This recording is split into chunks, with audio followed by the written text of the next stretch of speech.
Well, we have all heard the phrase, it takes a village to raise a child. Well, you're about to see evidence of that. In tonight's WFAA original, Jonah Javad has the powerful story of how an entire family overcame a painful past. There he is. How are you holding up?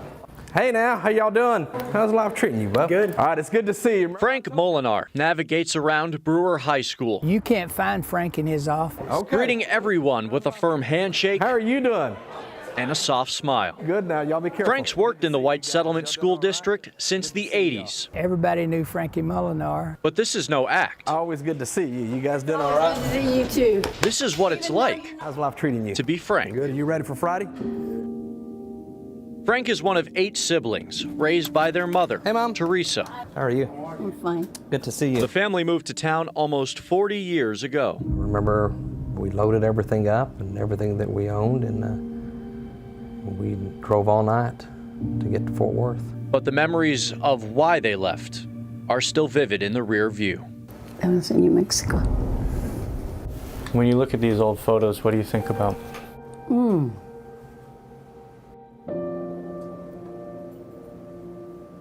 Bad times. My dad was a very abusive spouse to my mom. It was a very violent situation. I saw some things that kids probably shouldn't see. Those bad times, how did they shape you as a mother? I wanted to change the situation that I was in, and I wanted my children to have a better life. When they arrived, they had nowhere to stay. Frank and his family lived in a park for months, homeless. You know, I believe that extreme poverty will either destroy you or strengthen you. Frank's mom worked 2 jobs, doing what she could to put a roof over their heads. I'm not rich. I'm very poor, but I tell you what, my house is full of love. There's plenty of beans and tortillas that you all can eat. I'm so thankful that my mother was faithful and strong, and I had solid coaches and wonderful teachers that believed in us and believed in me and believed in my family. Legendary Brewer football coach Ben Davis was a believer. But Frankie was always a real outgoing young man. Always had that big smile on his face. He was a father image that my boys needed. Great coaches, that's what they do, they change lives. I'm living proof of it. Living proof may be an understatement. Sure, White Settlement coaches may have saved Frank, but over the years, the school district helped lift his whole family to a better place. You ready for lunch?